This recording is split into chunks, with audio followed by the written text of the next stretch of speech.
Well, welcome back, everybody. How are you doing? It's good to see you.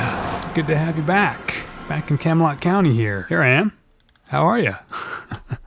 Wow, I got my wings on and my suit. I almost never use this POV anyway.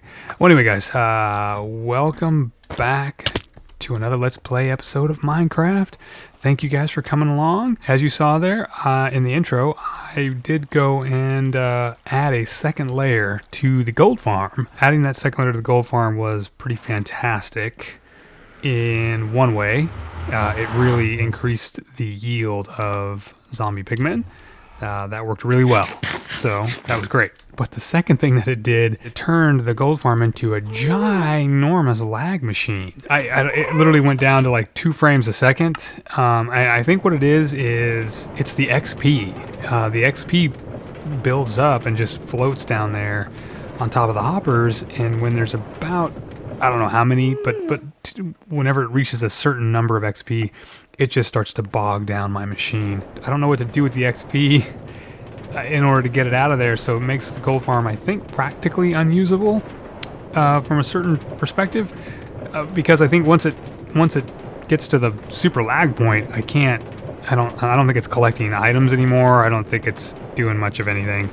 I will do a test maybe and run it overnight just to see what happens if I actually do still get items, but I'm not expecting a whole bunch of items to come in while it's lagging like that. So look at my levels though. Yeah. What are we doing here? Well, I just wanted to grab a horse to go take. I want to take a horse over to the Mesa. Yes, that's what I want to do. Let's see. I don't know how good these guys are, but they're probably good for getting around. This guy seems all right. Yeah, I just wanted to have a horse over in the Mesa so we can go. Nope. I want you to go in there. There you go. I do have to. I'm not. Oh, are you kidding me, dude? That is just the worst. It's just the worst. I clear everything out and they still get lost in. Oh, that's so frustrating. Okay, if you guys know a trick that alleviates that, like 100%, causes there not to be any chance for a horse to suffocate, that would be awesome if you could let me know the answer to that. Because, man, that just, man. Okay, all right, we got one guy, man. It's just luck of the draw, huh? If the horse gets stuck in the post. Get stuck in the obsidian. All right, well, anyway. Okay, so as you can see, I finished all of the nether tunnel light panels are in, all branches of the nether tunnels, all the way to all of our minecart stations. And I wanted to go tour around the Mesa a little bit and try to find one of those dark oak mine shafts. I just want to see one. It's not going to be a big deal or anything, and then maybe we can build our actual outpost at the Mesa, and I think that would be pretty fun. All right, here we go. Wrong way, buddy. All right, so here we go. Let's well, we're gonna go mosey around here and let's scope out this Mesa here.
Oh, look at that.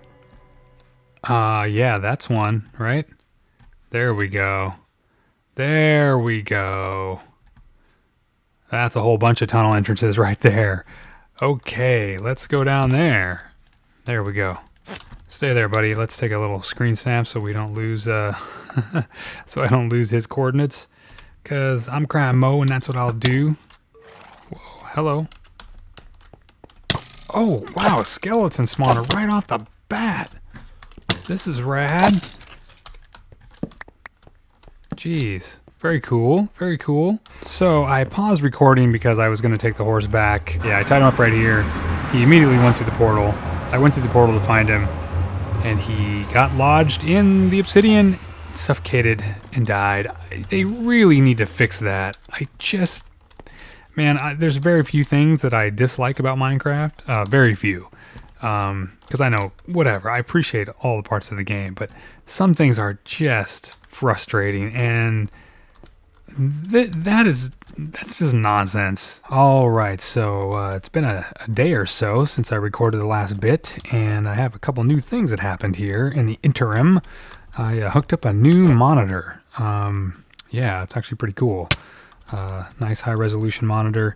I went for a 25-inch versus a 27-inch because I wanted to get the higher resolution. They were both the same resolution, so I wanted the tighter dot pitch on the screen. Higher resolution in a smaller area. Always looks a little smoother to me. I like that. A little easier on my eyes. So here we are over here in this little spot. And I have a chest right here. And we have some materials, but I got a lot more materials in the inner chest. Yes. So we got some dark oak here. And we've got some regular oak. And okay, so we're going to do a few things here, but I'm going to prep this area. So my idea for the fort is unfortunately going to cause me to move the ender portal, the end portal. I don't think that's going to be a big deal because I don't think there's going to be any more end portals out here and no more end portals nearby in the nether. So I think moving it way over here, if we had other end portals in the nether that were close by, that could potentially cause an issue, but I think we'll be fine if we move it from over there to over here. So what I'm going to build here is a classic, I don't know if it's classic at all, but it's going to be an old style fort, like from the 1800s or something. And so, yeah, it's going to be a lot of wood. It's going to be pretty rustic. I think all we're going to get done today are the towers and the walls, I think, because it's pretty big. It's a pretty large facility that I think I'm constructing out here. But the initial idea is the log cabin-y sort of frontier fort kind of thing. So I'm going to get the ground terraformed here and flattened out, and then I will show you, I'll mark out the spots where the towers are going to go, and we'll build ourselves a fort. All right, so I'm just filling in this little bit of a top layer here, and then we're pretty much done. I stole the beacon from over there. You only need a single layer or whatever. We only need regular haste in order to insta-mine or whatever, fast mine the hardened clay. So we're going to have 4 towers on the 4 corners, and we'll have walls between each tower. And then in the middle of this section right here will be the entrance. At least the main entrance, I feel, will be like right about here. And we'll have a big, like a 2x4, 4 tall by 2 wide piston door. So we can take horses through or whatever. And then I'll just make a bridge here to span this gap to that mountain that we're going to mine out there for resources. But I think I'm going to want to remove this eventually. This is not part of the immediate plan, but when I was looking at this area, I think it would be so cool to have the fort be like the one tall feature on this plateau right here. I did have one thing to tell you guys about that Kira and I went and did with a friend of mine and his wife. It was an exhibit at LACMA, which is the LA County Museum of Art, and we caught it on the last weekend it was there. It was a Guillermo del Toro exhibit. It was basically a collection of props and art and things that he's like commissioned artwork wise. Yeah, it was. I'm not like a super big fan of del Toro. I do like his visual aesthetic, but I personally feel he lacks a little bit in storytelling. skill. Whatever, you know, just most of his movies don't really work for me from a story perspective. I look for something a little more sophisticated, I guess. Lots of people like him, and his visual aesthetic is really very cool. Yeah, there's no doubt about that. But man, that last movie we saw of his, the Crimson Peak, that was just a terrible movie. It was just a terrible story. It was just terrible storytelling from all sorts of angles, but visually it was pretty phenomenal. But anyway, yeah, the exhibit was very cool. Yeah, he's collected some really cool pieces of art, and he's commissioned these. Some of the things I saw that really tripped me out were these pieces of art that had, they were like, they're 1-to-1 scale sculptures, like wax sculptures almost, of humans, of characters, like actors, and you know, like Boris Karloff playing the Mummy or whatever. You could walk right up to them and look right in their eyes, and they just looked so real. It was freaky. And he had a number of these dioramas then, and I was just thinking, like, I don't understand, man. Do you have these in your house? Would freak me out if I had this in my house. I do know that all of these things did come out of his house, and I know he has like 2 houses that are next door to each other. And he bought the second one and converted it into a workroom office building, which houses the collection that he has. So when you go into the second house, which is very close to the house he lives in with his family, next door, in fact, it's like a museum with all this stuff in it. And that's pretty phenomenal. It's very cool. He had one other thing that I thought was really awesome and a little bit eccentric, but pretty rad, was if any of you have been to Disneyland or Walt Disney World or you know, amusement parks like that, there's the Haunted Mansion ride. When you walk around inside of there, you know, it has the crazy digital projection of rain coming in through the windows, and it's all, you know, the stereo sounds of wind and rain and everything. Well, apparently his whole house is built with those sort of things in the windows so that he can have it sound and look like it's rainy and stormy and lightning and thundering all the time. But it's that very Disney-ish sort of thing. Yeah, I thought that was pretty entertaining, actually. As a kid, I was like, I wish I had those in my house. And that's kind of what I got gathered from his entire exhibit, that he has a very, a little bit edgy edgy sense of horror, but it's definitely from a Disney sort of perspective. It seems like, not to say it's cheesy or anything. It's just, you know, there's this sort of there's the haunted house, you know, Disney haunted house aesthetic, and then there's, you know, Silence of the Lambs aesthetic. You know, I don't know, is something else, horror wise or Hostel aesthetic, something like that. But I think Del Toro leans much more towards the theatrical gothic versus the sort of bloody realistic, you know, whatever aesthetic. Anyway, it was a pretty cool exhibit, and I'm sure you could look it up online and see some of the things that we saw there. We saw sculptures from his movies, Pan's Labyrinth, and things like that. And yeah, it was pretty neat. It was pretty fun to go check it out. All right, well, there we go. I got 2 towers in, and got a wall section. Let's see if you guys like this design at all. I hope you do, but let's check it out. Let me add in these little last little details here, just the stone buttons, just to sort of give it this, I don't know, I need to pepper some stone throughout, since there's the cobble at the base here. I wanted to sort of tie in that color, and we have the cobble on the wall there. We need to make sure we sort of tie it in a little bit, you know, going up. I think I'm going to also put them at the top up there. And then, I missed a piece of netherrack right here. Let's see. So we can put them, I guess. Good job, Mo. Cool. So what I'm going to do up here is, I forgot to bring glass, so I'm going to have to go cook some sand, but I was thinking right here, I'll just put some brown panes right here. And then we're going to have ladder access to get up to these, because I don't think I'm going to have walkways between them up here.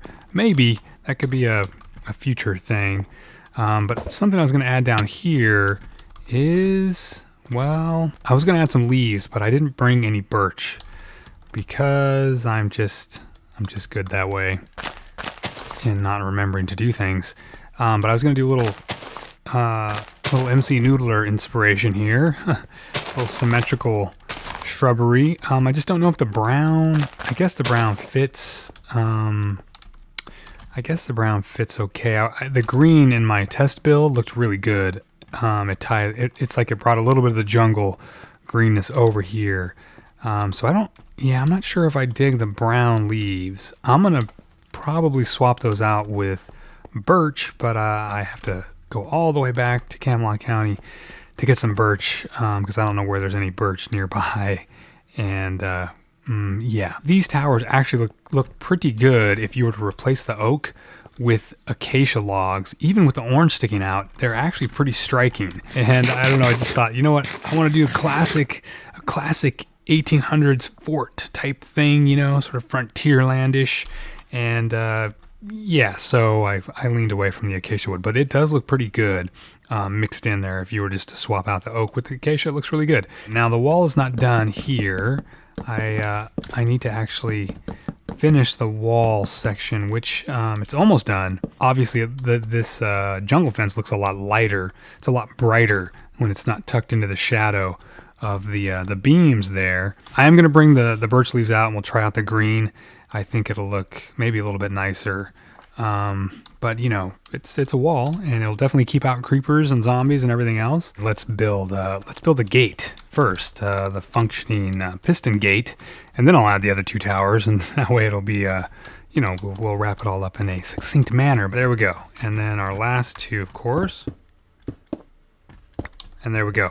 And when they're powered, these will all be extended. I know there are tons of tutorials on YouTube for piston doors and everything, and I've looked briefly at the three wide, the spirals, all that stuff. I looked at them a while back. I will probably build some of those at some point.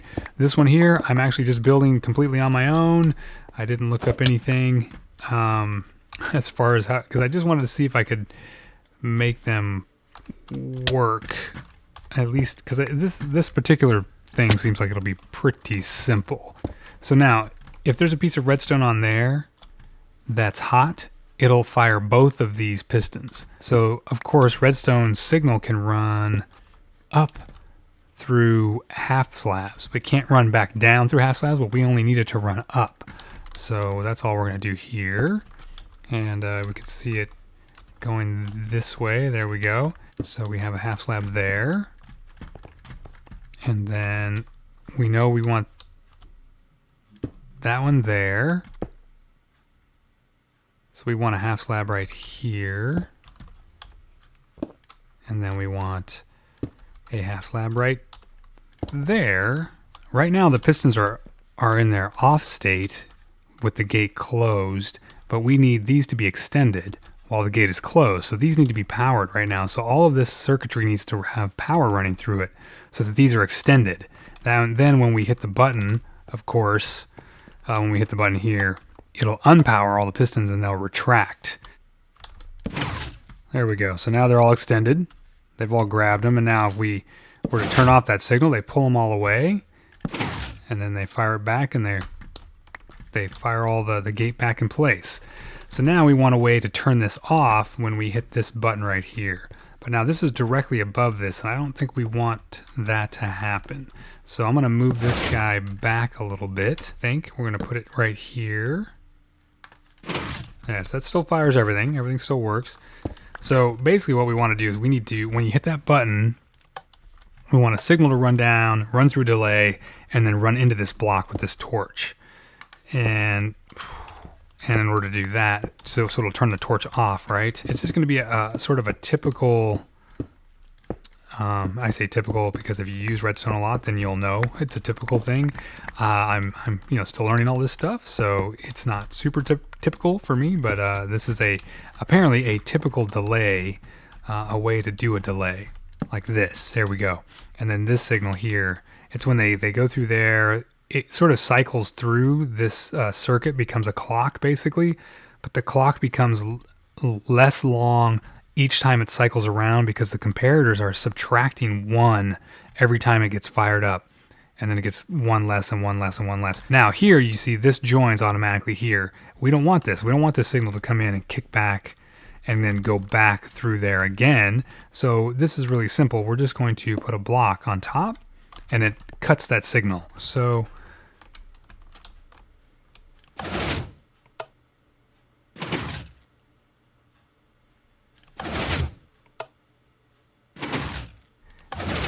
there it's going, boom, boom, boom. And that's off, it's off, it's off, it's off. You can see it there one more time. Watch it, it'll decay. Boom, boom, there it goes down. So as soon as as soon as the signal leaves this block, that lets this torch turn back on. All right, guys, well, there you go. Look at this giant fort we've made, which is literally just 4 walls, a gate, and 4 towers.